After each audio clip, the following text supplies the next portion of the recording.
Oh, and we usually kick it off by I say, "Hey, Melissa, welcome to the show." And you say, "Hi, Brittany, thanks for having me." And we go from there. Yeah. Okay. Okay.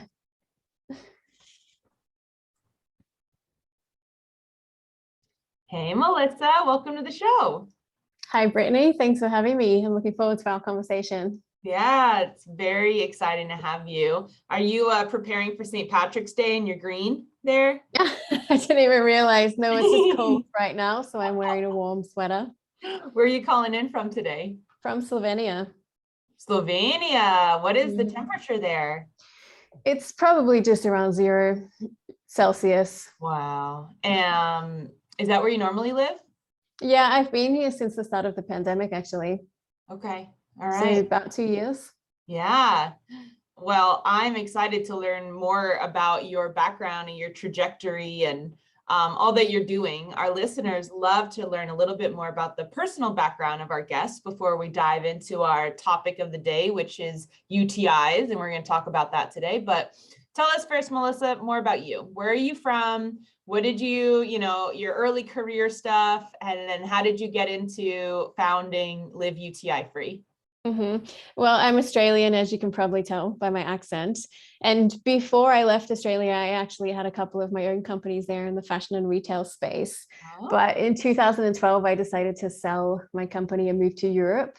And I ended up living in Berlin for a few years where I kind of fell into the startup scene and got into tech a little bit. And I started mentoring for a bunch of accelerator programs.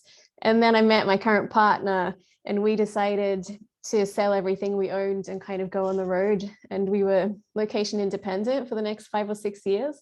Whoa. Until the pandemic. Actually, that was the first time we stopped, and we've been in one place for 2 years, which has been a big change. But during that time, I was actually experiencing some women's health issues of my own, which kind of led to my moving into the FemTech space. And I launched my current company in 2017 while I was still on the road. Wow. Just really quickly, tell us, what are your top 3 favorite places? It's the most difficult question to answer. And I always say it really depends on what for. Like my favorite beaches might be in Greece and my favorite food, maybe Indonesia or India. We've seen so many amazing places and all for different reasons. And we've done some great work in social business in a lot of different countries in those years too. So I couldn't even say. Love it. I love it so much. I always like to tell people my favorite country in Europe is actually Slovakia. Yeah. People were just so nice. It was so beautiful. And the tap water tasted like the most precious water I've ever had in my life. I couldn't believe that was coming out of a sink. Incredible, incredible country. Well, what is Live UTI Free? Sounds a lot different than a retail fashion startup. So what is Live UTI Free? A little bit of a change. Well, it's a global patient research and advocacy platform on the topics of recurrent and chronic UTI. And we're really a user-centric organization, which means that every resource we create and every piece of content we make or project we facilitate, it all comes from what our community tells us that they need. And so we ask questions of our community every step that we take. And then we try to be a conduit of information between patients and researchers to try to make improvement in the space. When did you start it? 2017. And that was about a year after I recovered from my own experience of chronic UTI. Yeah. So is that why you started this? Is because you finally found a solution and were upset about how long it probably took you to find your solution? It was less that I found a solution and more that I found it so difficult while I was experiencing it. So it was almost 5 years for me, where it started out very similar to how a lot of people describe the experience, where I had a single UTI, the antibiotics seemed to work. And then a couple of months later, I got another one. But then over time, the space between the UTIs got shorter and shorter until eventually I had symptoms on a daily basis. So I was basically never symptom free. And I'd seen doctors in multiple countries at this point, and none of them could offer me a solution. And I got a lot of the same things that other women get, where they said it was just the way that I was, or it was just my plumbing, which to me made no sense, because one day I was fine and the next day I wasn't fine, yet somehow it was still my fault. And I hear that a lot from people. And I wanted to make it easier for other women to find information online that was more than the superficial information that you usually see and might actually lead to a solution. Yeah, it sounds like, you were kind of an adult in this, what started. I always think about people who have chronic UTIs were like born with it, but you're saying you were like in adulthood and it started. Yeah, I'd had a single UTI about 9 years before that. And then this occasion, it just never went away. It coincided with a really stressful time of my life. It was around when I was selling my business and leaving Australia. And then it just continued. I kept on thinking it would get better and it just didn't. And I wasn't getting the help I needed from anybody. So what are some of the symptoms of a UTI, urinary tract infection? That's what we're talking about, right? So what are some of the symptoms when you said you had it like on a daily basis? What does that look like? There's like a standard list of symptoms that you'll often see, which is maybe burning when you pee and sometimes cloudy or smelly urine. A lot of people say they get blood in the urine, but there's a whole range of symptoms that we hear from our community that are rarely documented. Things like referred pain to a particular foot, or diaphragm pain, which is also probably referred or possibly like a symptom of something else entirely. But the symptoms are so varied and people can get fever and chills. They can get nausea. In older people, it can be behavior change or symptoms like dementia or confusion, which is also a totally bigger issue that needs to be addressed in older people as well. Yeah, I remember I was watching an episode of Naked and Afraid because that's what I like to watch sometimes. And there was a woman on the show and she had severe back pain and she was like, my back. And like, I thought, and I think the viewers thought, oh, she like sprained it because she's living in the jungle or whatever. And eventually then she got a fever and then medics go out and they said, oh, you have a UTI. And it was like, she didn't say my urine's, it's burning. She just kept saying my back hurts. So it's kind of an example right there. Yeah. What's the difference between a UTI, recurring UTIs, and chronic UTIs? So first, I think a definition of what a UTI is a good place to start. So that stands for urinary tract infection, and that can be an infection in any part of the urinary tract, which includes the urethra, the bladder, the ureters, and the kidneys.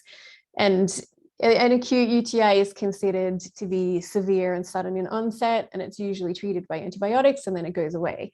But once you get to recurrence, that's defined as 2 episodes within 6 months or 3 and 12 months. That definition itself has problems too, though, because it really doesn't cover the kind of experience a lot of people have, which is when it gets to that chronic point and their symptoms just don't subside like that. So they might have 20 or 30 episodes in a year, or they might have episodes every single day for some people. So it's just this issue of a lack of consensus of definitions, science that's emerging that we just don't know enough about yet, and clinicians that don't have the time to learn about it either. And so what's the difference between recurring and chronic? Chronic is every day, recurring is that the 3 in a year? It's more to do with the way they think it happens. So even recurrent has 2 different theories about what it might be caused by. So the first is reinfection, which means that the infection is successfully eradicated and then later a new infection starts.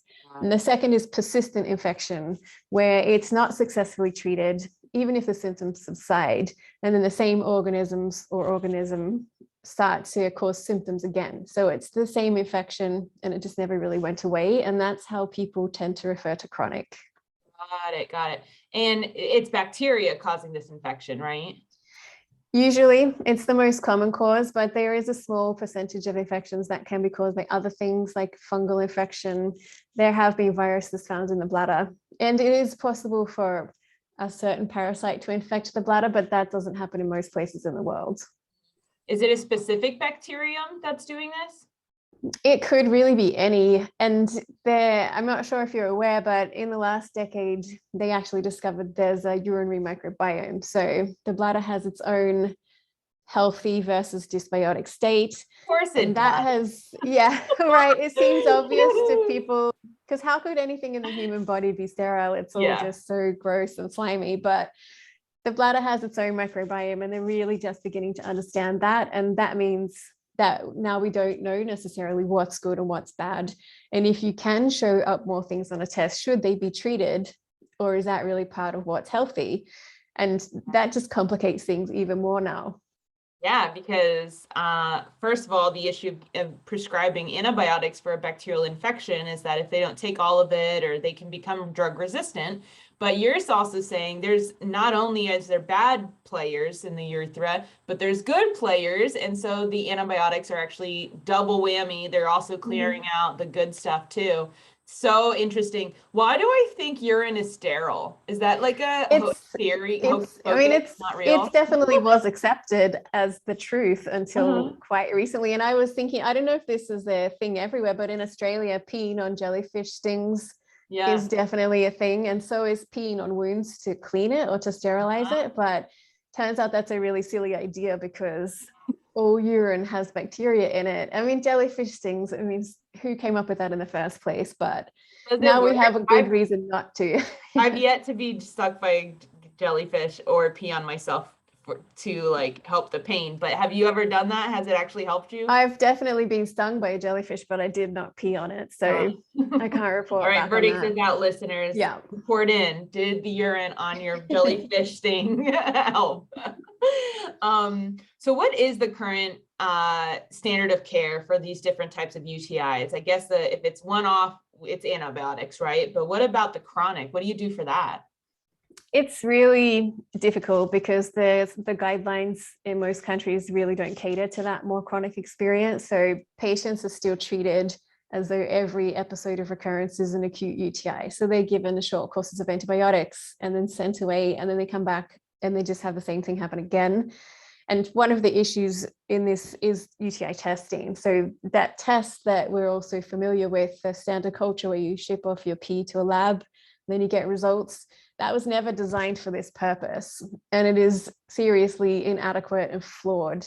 And that means the standard of care is bad too, because people are getting misdiagnosed or underdiagnosed and given the wrong type of treatment or no treatment at all based on a test that isn't fit for purpose.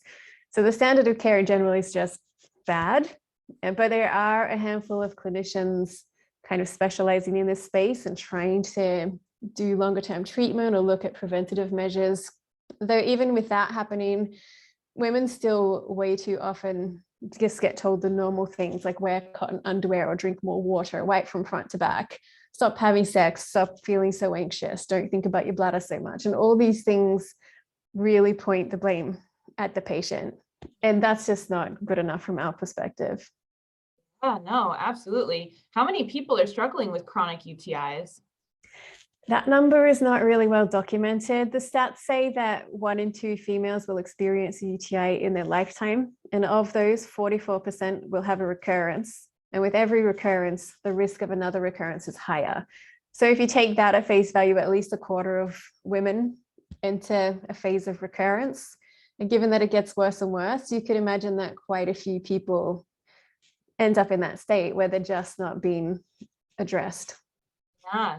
And what effect does a chronic UTI have on someone's life? You know, like because it kind of sounds like the doctors are dismissing it. So therefore it makes you think like it's not that impactful in your life, but I think it might. So tell us about what. Yeah. I mean, that's part of the problem, that patients don't feel listened to. They feel dismissed and like their pain and their symptoms are not important, especially if a test, which is flawed, says that they don't have a UTI. And even if they didn't have a UTI, why should they be sent away in that kind of pain? That's the part that doesn't make any sense to me. And we've been looking at that a lot, about the impact on quality of life. And we found that recurrent UTI basically is associated with burden in all areas of life. So it impacts someone's ability to work, to maintain relationships, to have a healthy sex life. And it's expensive.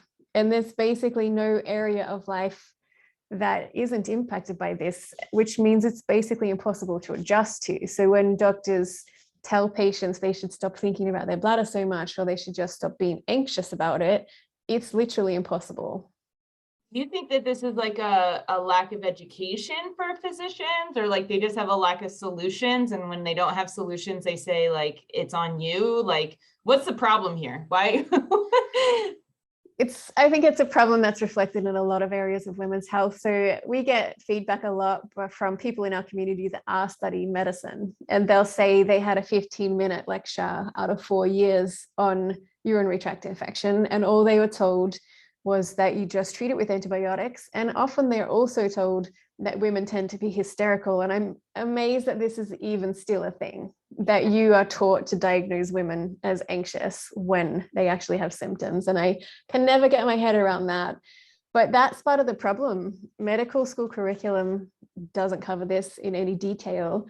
And then most doctors don't specialize in this. There is no such thing as a specialty that should cover this area. And doctors don't have time to keep on educating themselves unless they truly have an interest in this space. Because most women just go to their primary care physician for this, right? It's not usually their OB-GYN or urogynecologist. Like that's super specialized, right? It is, but it's also, it can be a good option because like after the discovery of the urinary microbiome, they also discovered that there's an interconnection between the vaginal microbiome and the urinary microbiome. So it's probable that vaginal health has a role in this, which means a urogynecologist could be the perfect person to see, particularly because the symptoms aren't always easy to differentiate. So that means they might be able to help you get to the bottom of it. But otherwise, there's not really a specialty for it. Let's remind our listeners, we have had, the founder of Eucora on, we've had other UTIs, but can you remind our listeners why this disproportionately affects females over males? I would say the jury is out on that. There's really no solid evidence about why. There's a lot of theories, like it's to do with female anatomy or genetics or other reasons, but there's no good substantial evidence to say why. But we do know that certain things do play into it. So vaginal health and hormones are definitely a factor. But most of the research around that topic has been done in the post-menopause phase of life, which is a shame because so many people in our community reach out to say they experience symptoms at a certain time of their menstrual cycle. So we know something's going on there, but nobody has done the research yet. Research, we need more research. I was actually going to ask you next, like, is there times in a woman's life that she's more high risk for this? Is it puberty, pregnancy, menses, menopause, like what, all the above? I don't know. Like, is there certain times? Well, they often say when you first become sexually active, that's a time of high risk. And also during pregnancy, the risk goes up by up to 10%. And then pre-menopause, when your hormones start to change, is also another time of risk. And then because of the cycle, but it's not really pinpointed. People say sometimes they get symptoms right before their period or right after or during or around ovulation. So we haven't really seen solid patterns that might explain that yet, but it's definitely causing an impact. Are there laboratories out there researching that stuff? Like, is there a center for urinary tract infection, or who's looking at it? There's quite a few researchers doing something in this space. We work a lot with Loyola University and Alan Wolf at his lab, where they do a lot of urinary microbiome research, and he was part of the team that discovered the bladder biome in the first place. So we try to collaborate with them a lot. And there's others looking into different aspects like supplements and UTI vaccines, which our community are very interested in because that offers a lot of promise. Tell us more about that, will you? Because that sounds very interesting. There's a couple that are available already, mostly in Europe. It's not clear to me whether you can truly access it in the States, but there's a few that you can take. Often they're like sublingual, so you put them under your tongue, or some of them I think are injection. I know there's a vaginal pessary type, and they work in the way that it kind of introduces the inactive bacteria to the body, so your body has a response. But there's other mechanisms being studied, and we're hoping that one of the trials for those starts this year, because we have a lot of interest from our community to join the trial.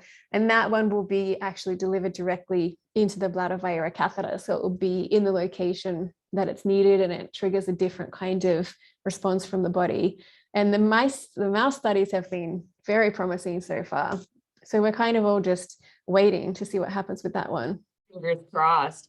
Well, it sounds to me like, a vaccine works when it's against a foreign body that's not natural for us. And so like BV infection in the vagina or a yeast infection in vagina, you may not have a vaccine because it's just what you currently have is out of balance. But it sounds like for UTIs, the jury's out, maybe it's an imbalance, but maybe for this vaccine, it really is like bacteria that's not supposed to be in there. Yeah, so they do class some organisms as uropathogens. So they're known to almost always cause symptoms. And that's helpful. That's what these vaccines are usually targeting. And that's what the research starts with too, so that they can understand the mechanism. But what we really want is a vaccine where they can then custom make it for the patient, or identify what the issue is for that patient, then create the vaccine for that organism or that group of organisms and introduce that to the patient, because they're very limited so far. And a lot of people won't respond, partly because it's not the organism that's giving them the problem.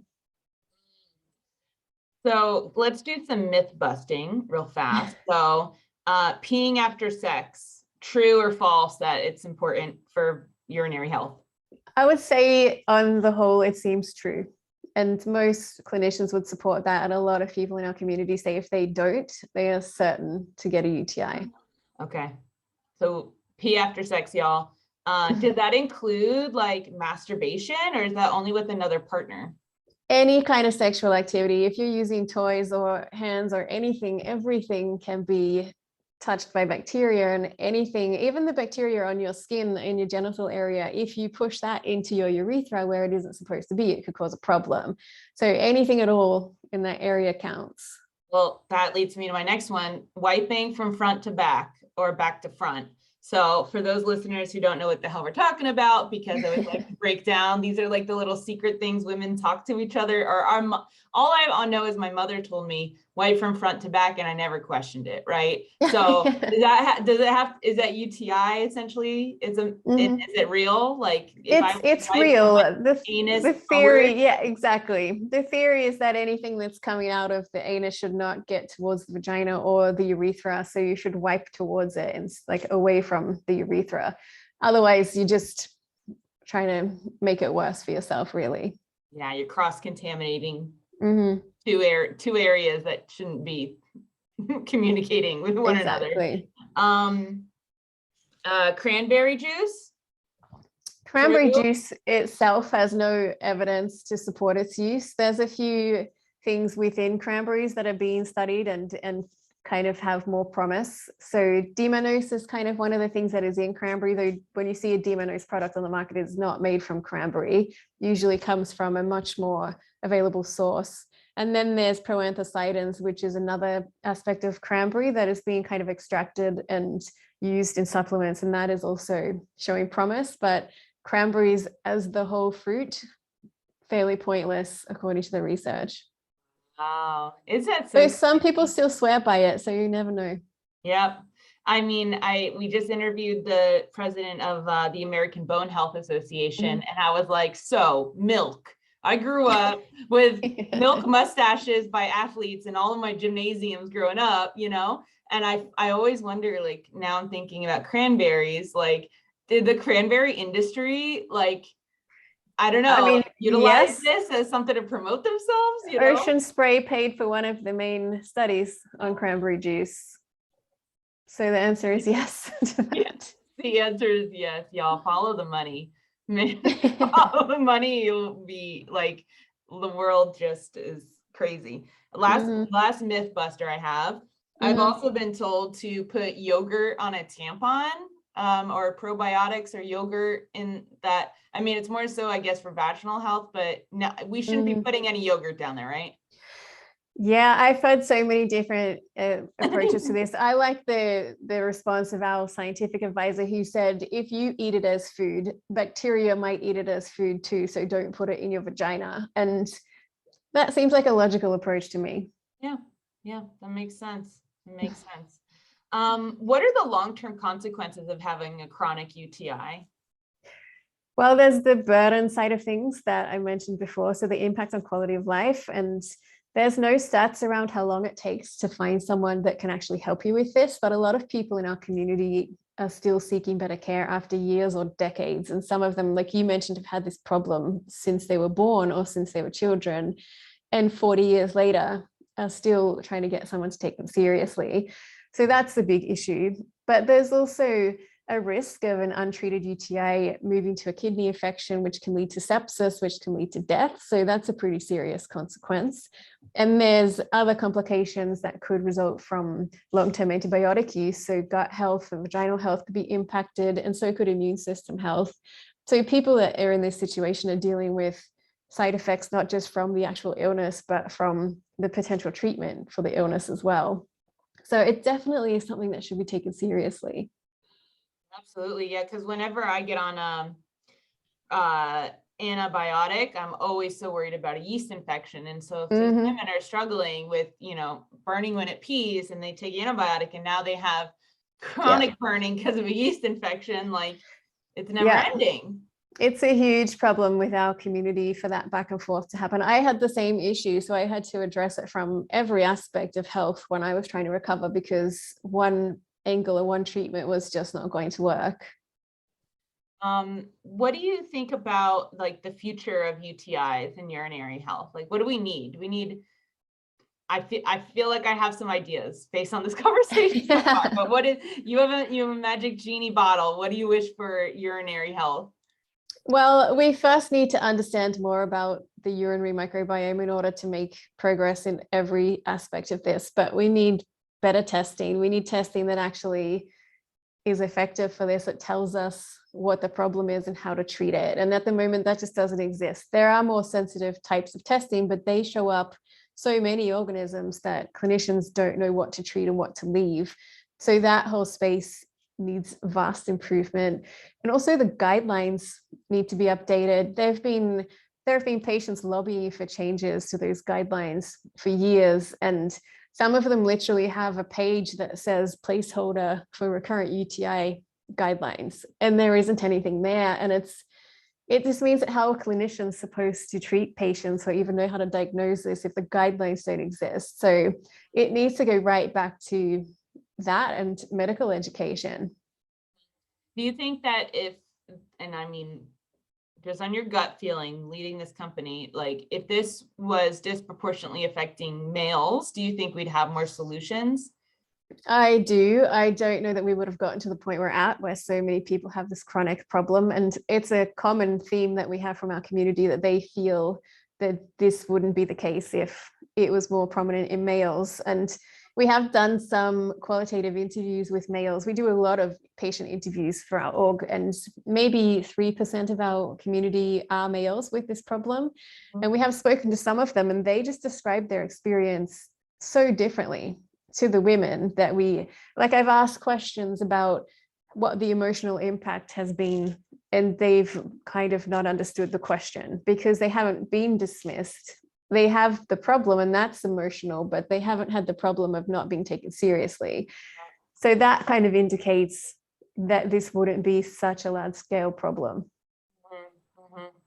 Do we have an issue yet with drug resistant infections? It's the second most common reason that antibiotics are prescribed.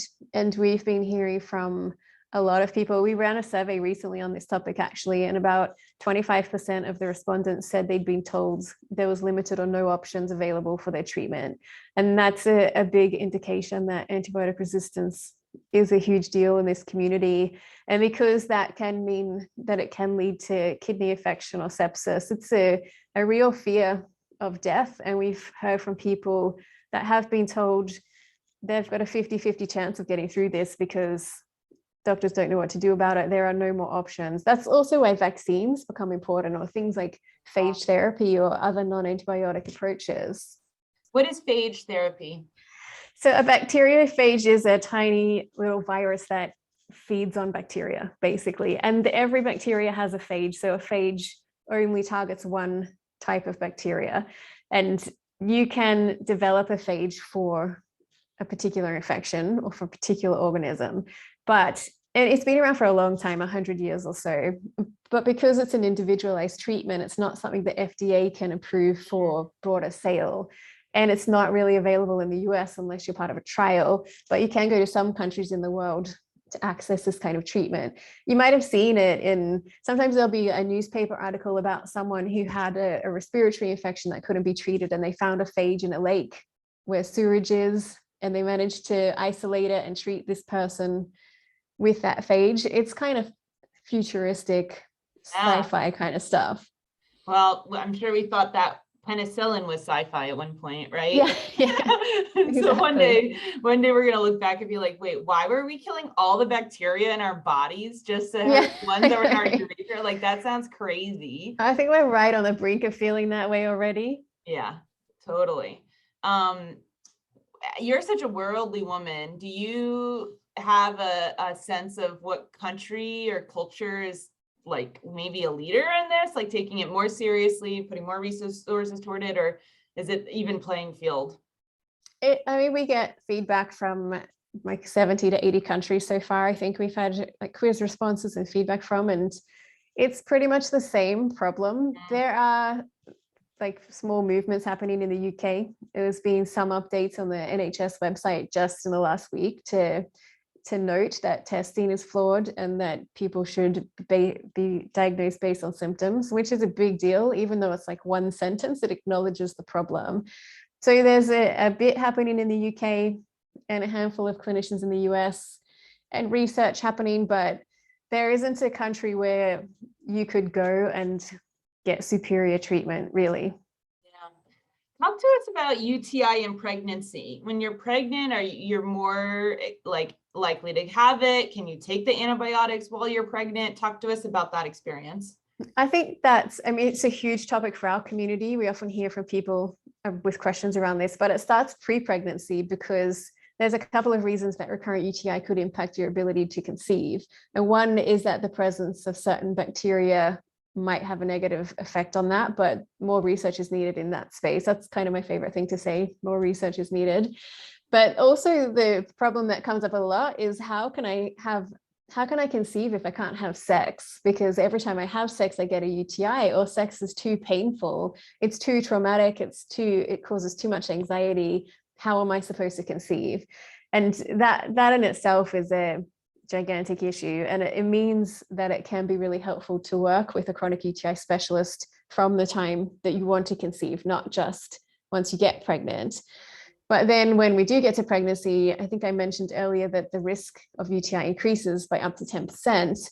And the reason that they take UTI so seriously during pregnancy is because untreated UTI has been linked to preterm delivery and low birth weight, preeclampsia, some birth defects, and other complications, which means testing throughout pregnancy is always recommended. And if any bacteria shows up in the urine, even if you don't have symptoms, treatment is always prescribed. So you'll often be given antibiotics because something shows up in your urine, even if you feel fine. And it's until we know more about the urinary microbiome, it's always safest to go with that treatment and to err on the side of caution. Well, then what do you think about healthcare specifically for maternal health, kind of moving and staying virtual, because we realized maybe women don't have to come into the office physically every many weeks or whatever. Do you think that we'll be missing some of these UTIs if women are doing virtual care? It's possible, given the increased risk and how often, I think the delivering a pee sample at every appointment is probably quite common, and that's probably how a lot of this gets picked up. Yep. And so that will definitely be missed. And so for women that have symptoms, then they can be prescribed something without a test. But if they don't have symptoms, they'll never find out. So it could be a risk. Interesting. All the things we got to consider when we're like innovation, new ways of delivering care. It's like, have we thought everything through? Have we? We definitely haven't, but hopefully we'll figure it out. No, sooner rather than later. Yeah. Can you tell our listeners a little bit more about your organization in terms of what resources they can access? How can they get involved? Yeah, so we have our website, which has a lot of educational articles for patients, but we also last year launched a YouTube channel where we interview experts in the space. So we have scientists and clinicians, and sometimes we do patient stories. So that's a good way to kind of learn more about very specific topics like UTI vaccines or particular treatment approaches. We also have clinicians watching those. So a lot of people have said they've been able to get better treatment because they've been able to show their clinician a video by another clinician. And that's important because they don't want to take information from our website and just listen to that. It needs to be from someone with clinician credibility. And so we have that, and we have our Instagram account where we do Ask Me Anythings with experts. So we collect questions, and then each week we choose one to answer, which is really good too, because it gives patients a chance to get something particular answered. And soon, hopefully by the time this episode airs, we'll have a new resource that we've been working on for the last year, which is a white paper that we've written with our advisors, particularly around the problems with testing and what that means for patients, but it is for clinicians. So patients can download this from our website and take it with them to their appointment. It's fully scientifically referenced, and it is very serious. And hopefully that will help get more practitioners on board. Wow, you are doing the hard work. You are doing really, really important, fantastic work. You're doing what I hear and think is what you wanted when you were experiencing this, like resources, information, get me help because and help me not feel alone, right? I'm sure a lot of women feel alone in this, or they think like, oh, other women must have this and they're not complaining, or they don't have this. Is that some sentiments that you hear from people? Yeah, we have we get thousands of emails every month. A lot of the resources we share is by email. And one of the most common messages we receive is, until I found your site, I felt like I was alone. And that's one of our main messages. You are not alone. No matter how weird you think your experience is, someone else has had the same one. And we're all trying to move forward to a place where everybody can get better care. Absolutely. Well, we have two last questions that our listeners really love. The first one is, if someone wanted to start a FemTech company, what's an area in women's health and wellness that you think still needs innovating? I'm tempted to say all of them, but from our perspective, the diagnostic space is like sorely needing innovation. In so many areas of women's health, the delay to diagnosis is huge. Like endometriosis is one that comes up a lot, and urinary tract infection too. And so diagnostics, if you can get on board and help us out with that, that would be excellent. I love that idea. In fact, I am, I'm an investor, and the companies that excite me the most are diagnostics, because I know diagnostics and like changes in how we do things procedure wise. Like, how do we cross the cervical boundary without like just forking it open with these tongs that we have, right? Like, come on, it's 2022. We're using tongs in the, so barbaric still.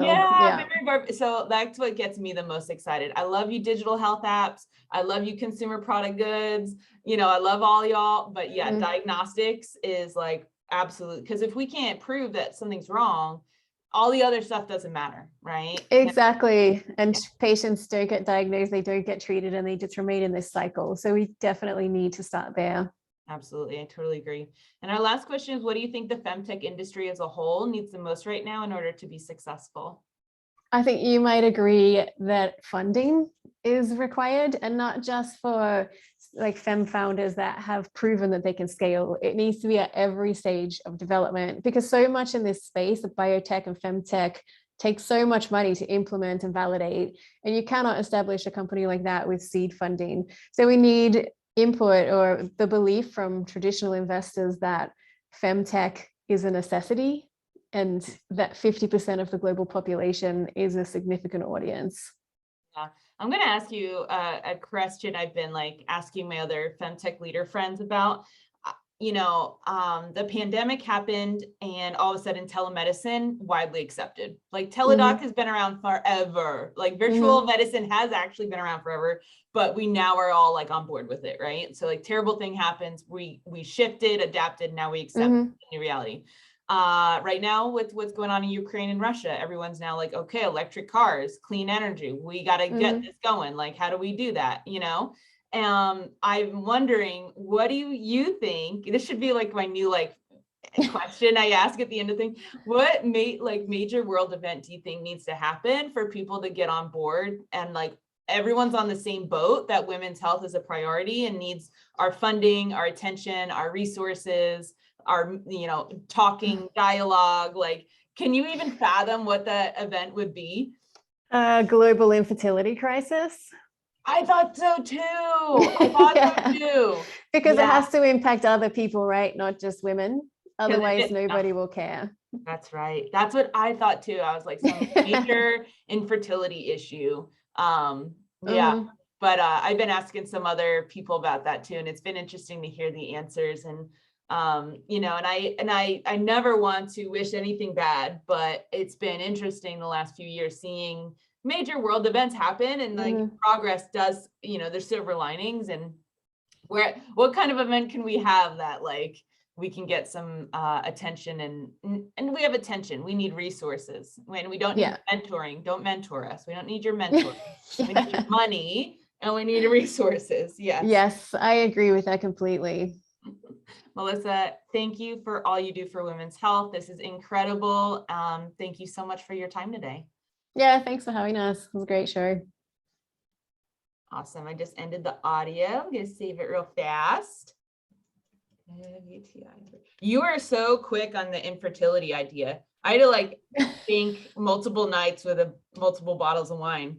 I have this idea of writing a book about this, about how, about infertility being at the core, like dystopia, obviously it would be, but it's kind of the only thing, but not that I've thought about that before, but you definitely made me panic when you started asking me that question. Not going to have an answer to this. I think that's it.